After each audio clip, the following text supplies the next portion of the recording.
देश और दुनिया की तमाम खबरों की ओर। उत्तराखंड राज्य के रजत जयंती वर्ष के उपलक्ष्य में 5वीं विधानसभा का 2 दिवसीय विशेष सत्र विधान भवन में शुरू हो रहा है। इस ऐतिहासिक सत्र को राष्ट्रपति द्रौपदी मुर्मू संबोधित करेंगी। राष्ट्रपति के आगमन को देखते हुए देहरादून स्थित विधान भवन और उसके आसपास सुरक्षा के कड़े इंतजाम किए गए हैं। पुलिस और प्रशासनिक अधिकारियों की टीमों ने सुरक्षा व्यवस्था का जायजा लिया है, तो वहीं ट्रैफिक पुलिस ने भी रूट डायवर्जन की तैयारी की है ताकि राष्ट्रपति के काफिले की आवाजाही सुचारू रूप से हो सके। राज्य के रजत जयंती समारोह के अंतर्गत आयोजित इस विशेष सत्र में उत्तराखंड की 25 वर्षों की विकास यात्रा, उपलब्धि और भविष्य की रूपरेखा पर चर्चा की जाएगी। विधानसभा परिसर में तैयारियां पूरी कर ली गई हैं, जबकि प्रवेश द्वारों पर कड़ी जांच और सुरक्षा बलों की तैनाती की गई है।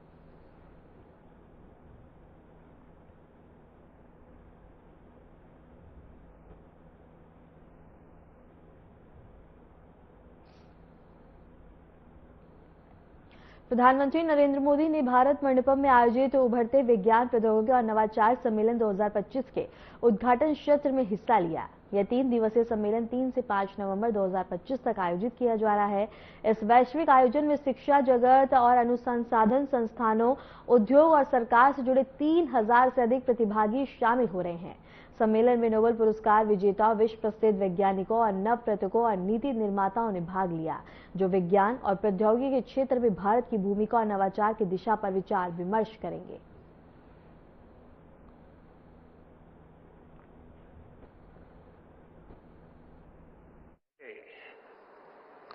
क्रिकेट में भारत की शानदार जीत की बात करूंगा।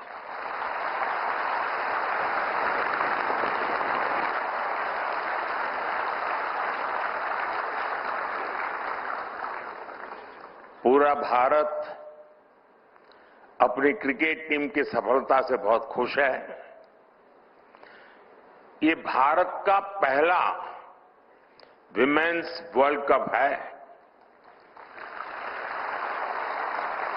मैं हमारी विमेन क्रिकेट टीम को बहुत बहुत बधाई देता हूं।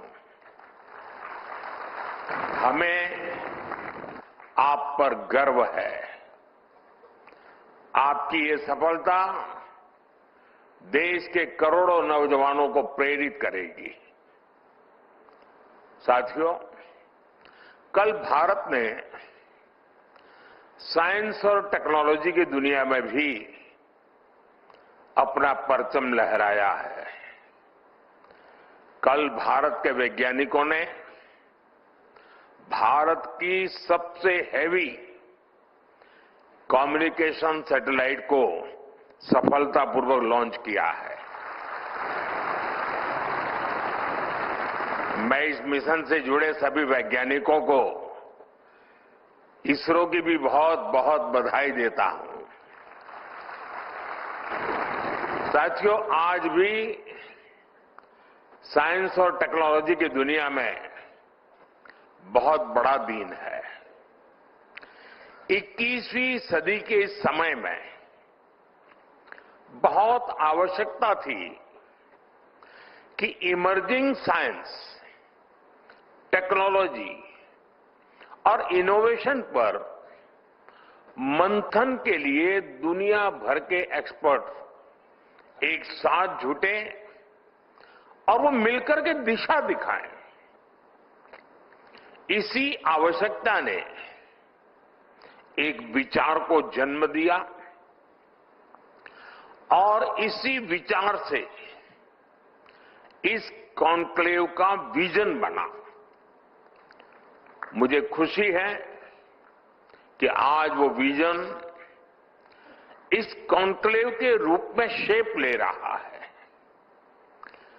कई मंत्रालय, प्राइवेट सेक्टर, स्टार्टअप्स और स्टूडेंट्स इस प्रयास में एक साथ है।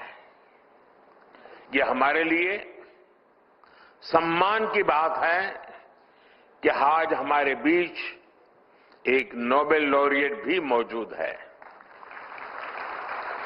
मैं आप सभी का बहुत बहुत अभिनंदन करता हूं। आपको इस कॉन्क्लेव के लिए अनेक अनेक शुभकामनाएं भी देता हूं। साथियों, 21st सेंचुरी का यह दौर सबसे अभूतपूर्व बदलावों का दौर है। आज ग्लोबल ऑर्डर में हम एक नए शिफ्ट को विटनेस कर रहे हैं। बदलाव की एक गति लीनियर नहीं बल्कि एक्सपोनेंशियल है। इस सोच के साथ प्रधानमंत्री नरेंद्र मोदी ने आईसीसी महिला विश्व कप 2025 के फाइनल्स में दक्षिण अफ्रीका के खिलाफ शानदार जीत दर्ज करने पर भारतीय महिला क्रिकेट टीम को बधाई दी है। प्रधानमंत्री ने सोशल मीडिया प्लेटफॉर्म एक्स पर लिखा, आईसीसी महिला क्रिकेट विश्व कप 2025 के फाइनल में भारतीय टीम की शानदार जीत है।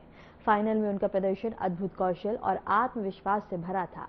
टीम ने पूरे टूर्नामेंट में असाधारण टीम वर्क और दृढ़ता दिखाई। और प्रधानमंत्री मोदी ने आगे कहा कि ऐतिहासिक जीत देश के लिए गर्व का पल है और यह आने वाली पीढ़ियों के खिलाड़ियों को खेलों में उत्कर्ष हासिल करने के लिए प्रेरित करेगी।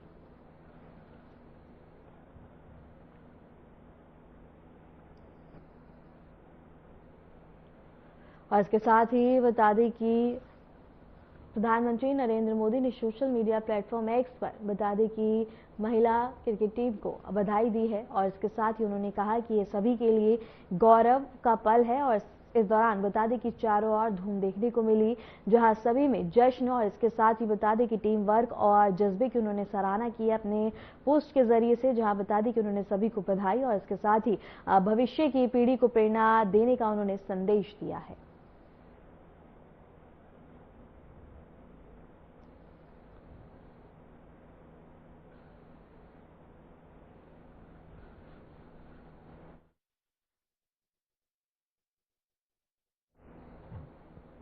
अंतर्राष्ट्रीय गीत महोत्सव को लेकर हरियाणा के मुख्यमंत्री नायब सिंह सैनी ने प्रेस कॉन्फ्रेंस की। इस दौरान उन्होंने महोत्सव की तैयारियों, सांस्कृतिक कार्यक्रमों और अंतर्राष्ट्रीय भागीदारी से जुड़ी जानकारी साझा की है। उन्होंने हाल ही में आईसीसी महिला विश्व कप जीतने पर भारतीय महिला क्रिकेट टीम को बधाई भी दी है और कहा है कि जीत देश के लिए गर्व का पल है, जिससे हर भारतीय का सिर ऊंचा कर दिया। मुख्यमंत्री ने खिलाड़ियों के जज्बे और समर्पण की सराहना करते हुए कहा कि राज्य सरकार खेल और संस्कृति दोनों क्षेत्रों में उत्कृष्टता को बढ़ावा देने के लिए निरंतर प्रयासरत है। बनने का मैं बहुत बहुत हार्दिक बधाई और शुभकामनाएं देता हूं। हरियाणा के लिए ये गर्व की बात भी है कि हरियाणा की हमारी बेटी शेफाली वर्मा फाइनल मैच में प्लेयर ऑफ द मैच रही है। फाइनल मुकाबले में उन्होंने अपना प्रदर्शन करते हुए 87 रन बनाए और 2 विकेट लिए। मैं पूरे प्रदेश की तरफ से हमारी बेटी के इस ऐतिहासिक प्रदर्शन पर मैं अपनी ओर से, हरियाणा के जन की ओर से मैं बहुत बहुत शुभकामनाएं शेफाली बेटी को प्रेषित करता हूं। साथियों, जैसा अभी गीता मनीषी स्वामी ज्ञानानंद जी महाराज ने आप सब के बीच में कि हर वर्ष अंतर्राष्ट्रीय गीता जयंती महोत्सव वो भव्य तरीके से कुरुक्षेत्र में मनाया जाता है और उसकी एक पहचान पूरे विश्व में बनी है। हम जहां देखते थे 2014 से पहले और आज 2025, आज पूरे विश्व में, आज कुरुक्षेत्र की उस पवित्र भूमि पर लाखों की संख्या में और संतजन, प्रबुद्धजन वहां पर एकत्र आकर के गीता के ऊपर मंथन चर्चा करते हैं। भगवान श्री कृष्ण ने जो ये अमरवाणी गीता के रूप में दी है, ये अमरवाणी एक कर्म का संदेश उन्होंने दिया है, ज्ञान का संदेश दिया है, जिससे हर व्यक्ति के जीवन में उस पवित्र वाणी से आगे बढ़ सकता है। साथियों, आज की इस प्रेस वार्ता में मैं आप सबका भी बहुत बहुत हार्दिक स्वागत करता हूं। मुझे खुशी है कि आज आपके माध्यम से श्रीमद् भगवत गीता के श्रद्धालुओं को इस साल के अंतर्राष्ट्रीय गीता महोत्सव की तैयारियों की मैं जानकारी देना चाहूंगा। साथियों, जैसा मैंने कहा है कि आज इस अवसर पर परम पूज्य गीता मनीषी ज्ञानानंद जी महाराज भी विराजमान हैं। आप सब जानते हैं कि स्वामी जी प्रेम और सद्भाव की प्रतिमूर्ति हैं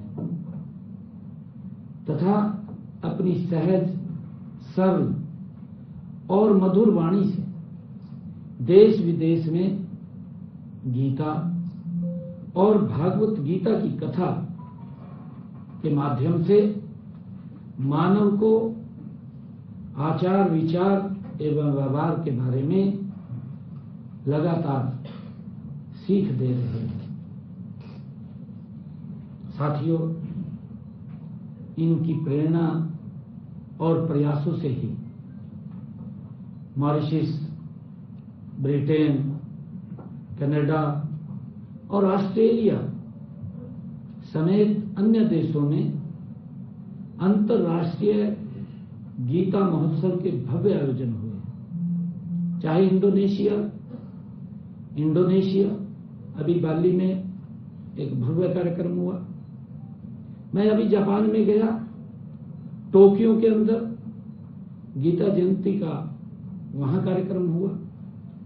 आज पूरे विश्व में दुनिया के लोग इस पवित्र वाणी से जुड़ रहे हैं और इसका श्रेय श्रद्धेय ज्ञानानंद जी महाराज, जो अपनी मधुर वाणी से पूरे विश्व में फैलाने का काम कर रहे हैं, उनको जाता है।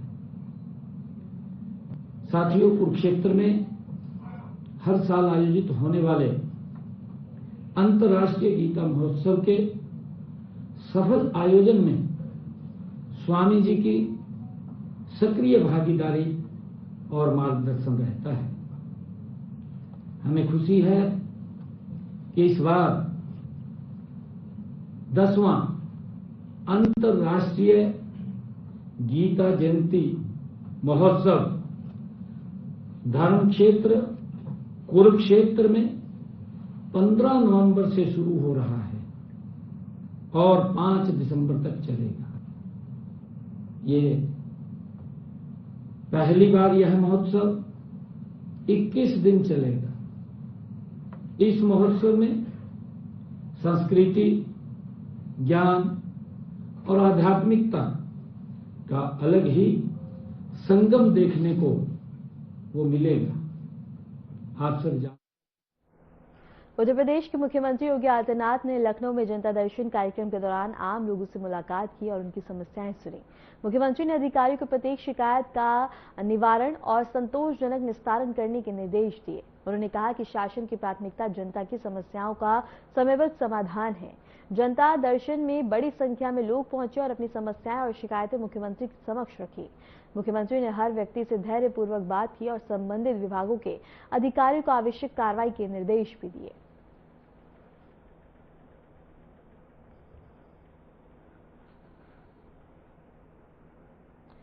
चार साल के अंतराल के बाद जम्मू कश्मीर में एक बार फिर से दरबार मूव की ऐतिहासिक परंपरा बहाल हो गई है। मुख्यमंत्री उमर अब्दुल्ला आज जम्मू स्थित सिविल सचिवालय पहुंचे, जहां अधिकारियों और कर्मचारियों ने उनका गर्मजोशी से स्वागत किया। वार्षिक दरबार मूव के तहत हर साल सर्दियों के दौरान सरकार का मुख्यालय श्रीनगर से जम्मू स्थान बता दें कि बदल दिया जाता है ताकि ठंड के मौसम में सरकारी कामकाज सुचारू रूप से जारी रह सके। अब अगले 6 महीने तक यानी अप्रैल के अंत तक सभी सरकारी विभाग जम्मू स्थित सिविल सचिवालय से ही कार्य करेंगे। इस परंपरा की बहाली को प्रशासनिक रूप से एक महत्वपूर्ण कदम माना जा रहा है, जिससे जम्मू कश्मीर में दोनों क्षेत्रों के बीच प्रशासनिक संतुलन और जनसंपर्क को बढ़ावा मिलेगा।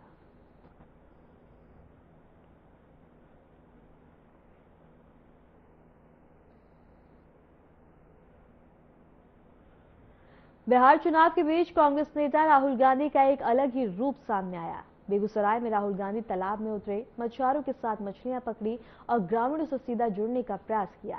चुनावी मौसम में राहुल गांधी की यह तस्वीर सोशल मीडिया से लेकर गांव-गांव तक अब चर्चा का विषय बन गई है।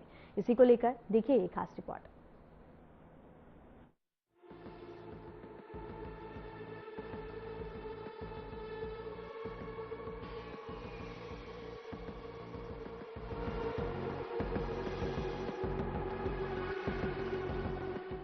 बिहार के बेगूसराय में शनिवार को कुछ ऐसा नजारा दिखा जिसने हर किसी को चौंका दिया। लोकसभा में विपक्ष के नेता राहुल गांधी अपनी सुरक्षा घेरे और राजनीतिक भाषणों से हटकर सीधे तालाब में उतर गए। उनके साथ थे स्थानीय मछुआरे और हाथ में था पारंपरिक जाल। राहुल गांधी ने खुद मछुआरों से तरीके सीखे और पानी में उतरकर मछलियां पकड़ने की पारंपरिक प्रक्रिया में हिस्सा लिया। ग्रामीणों के चेहरे पर खुशी साफ झलक रही थी। तालाब किनारे जमा भीड़ राहुल गांधी का उत्साह बढ़ा रही थी। कई लोगों ने कहा, नेता पहली बार हमारे बीच इस तरह उतरे हैं, बिना दिखावे के, बिना मंच के। मछुआरों ने बताया कि सुबह से तालाब की तैयारियां चल रही थी और जब राहुल गांधी पहुंचे तो उन्होंने बिना हिचकिचाए जाल थाम लिया। हमने नहीं सोचा था कि राहुल गांधी जी हमारे साथ इस तरह तालाब में उतरेंगे। बहुत अच्छा लगा। उन्होंने सबके साथ मछली पकड़ी और बहुत अच्छा लग रहा था। राहुल गांधी का ये अंदाज केवल एक तस्वीर नहीं बल्कि एक राजनीतिक संदेश भी माना जा रहा है। बिहार चुनाव के पहले चरण से ठीक पहले उनका ये कदम जनता के बीच जमीन से जुड़े नेता की छवि बनाने की कोशिश के रूप में दिखाई दे रहा है। राजनीतिक विशेषज्ञ साफ तौर पर कह रहे हैं, राहुल गांधी इस बार जनसंपर्क के पारंपरिक तरीके को अपनाने पर जोर दे रहे हैं। तालाब में उतरने के बाद राहुल गांधी ने आसपास के ग्रामीणों से भी मुलाकात की और इसके साथ ही उन्होंने स्थानीय मुद्दों पर बातचीत की, बच्चों से हालचाल पूछा और बुजुर्गों के पैर छूकर आशीर्वाद लिया। ग्रामीणों ने उन्हें पारंपरिक तरीके से मछली भेंट की और कहा कि आज पहली बार कोई बड़ा नेता हमारे साथ ऐसे घुल मिल गया है। बिहार में पहले चरण का मतदान अब कुछ ही दिनों में होने वाला है। ऐसे में राहुल गांधी का ये ग्रामीण जुड़ाव वाला अंदाज क्या कांग्रेस को वोट में तब्दील कर पाएगा, ये तो नतीजे ही बताएंगे।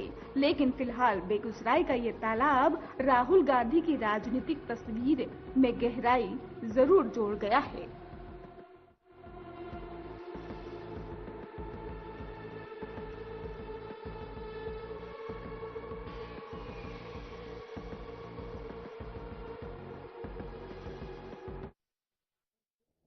दिल्ली में वायु प्रदूषण की स्थिति लगातार गंभीर बनी हुई है। राजधानी के कई इलाकों में धुंध और स्मॉग की मोटी परतें छाई हुई हैं।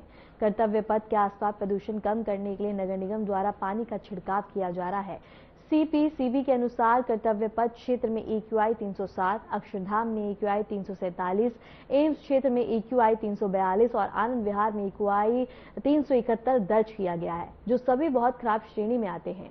प्रदूषण नियंत्रण एजेंसियों ने नागरिकों से आवश्यक रूप से घरों से बाहर ना निकलने और मास्क के इस्तेमाल की अपील की है।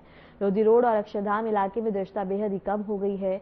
वहीं सड़कों पर ट्रकों के माध्यम से लगातार पानी का छिड़काव किया जा रहा है ताकि धूल कणों का स्तर नियंत्रित किया जा सके। और ये तस्वीरें हम आपको दिखा रहे हैं अक्षरधाम की, इंडिया गेट की, लोधी रोड की, एम्स की, आनंद विहार की। और आप तस्वीरों में देख सकते हैं कि किस तरह से मोटी मोटी परतें धुंध की छाई हुए हैं। दृश्यता बिल्कुल ही कम है, जिससे कि काफी ज्यादा दिक्कत, बता दें कि सुबह वाहनों की रफ्तार काफी ज्यादा धीमी होती हुई नजर आ रही है। भारतीय महिला क्रिकेट टीम ने इतिहास रच दिया है। मुंबई में टीम इंडिया ने आईसीसी महिला विश्व कप जीत का जश्न पूरे देश में मनाया जा रहा है। फाइनल्स मुकाबले में भारत ने दक्षिण अफ्रीका को बता दें कि 52 रनों से हराकर विश्व कप में अपनी पहली जीत दर्ज की है। डीवाई पाटिल स्टेडियम के पास स्थित होटल में जहां भारतीय टीम ठहरी हुई है, आतिशबाजी से आसमान बता दें कि जगमगा उठा है। आईसीसी अध्यक्ष जय शाह ने भारतीय कप्तान हरमनप्रीत कौर को विश्व कप ट्रॉफी सौंपी और इस ऐतिहासिक जीत पर टीम को बधाई दी। देश भर में इस जीत का जश्न मनाया गया। दिल्ली, उत्तर प्रदेश, हरियाणा, गुजरात, मध्य प्रदेश और छत्तीसगढ़ में लोगों ने सड़कों पर उतरकर भारत माता की जय के नारे लगाए। जगह जगह मिठाइयां बांटी गई और ढोल नगाड़ों की गूंज से माहौल उत्सव में बदल गया।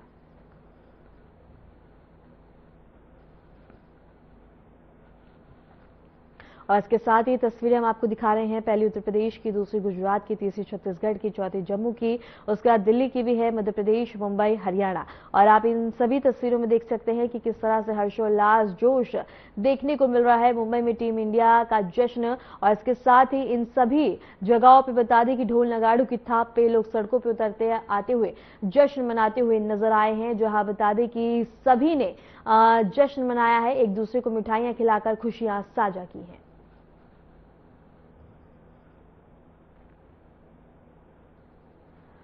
अंतर्राष्ट्रीय रेत कलाकार सुदर्शन पटनायक ने पूरी समुद्र तट पर अपनी कला के माध्यम से भारतीय महिला क्रिकेट टीम को आईसीसी महिला विश्व कप जीतने पर बधाई दी। पटनायक ने रेत से बनी शानदार कलाकृति में महिला क्रिकेट खिलाड़ियों की छवि और कांग्रेचुलेशन टीम इंडिया का संदेश उकेरा। उनकी इस कलाकृति को देखने के लिए समुद्र तट पर पर्यटकों और स्थानीय लोगों की भारी भीड़ देखने को मिली। सुदर्शन पटनायक ने कहा कि यह जीत हर भारतीय के लिए गर्व का पल है। उन्होंने अपनी कला के जरिए महिला खिलाड़ियों की मेहनत, जज्बे और देश के लिए किए गए समर्पण को सलाम किया।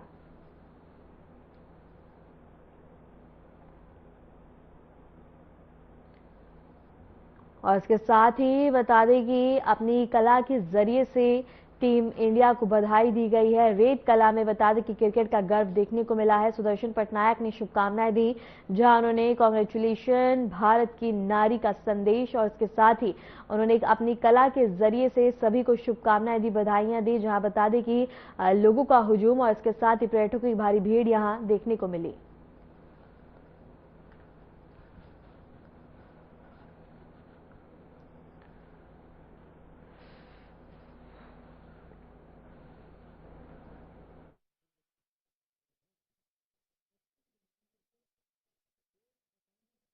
गई है, जहां सुदर्शन पटनायक ने शुभकामना दी और इसके साथ ही रेत कला में क्रिकेट गर्व देखने को मिला है।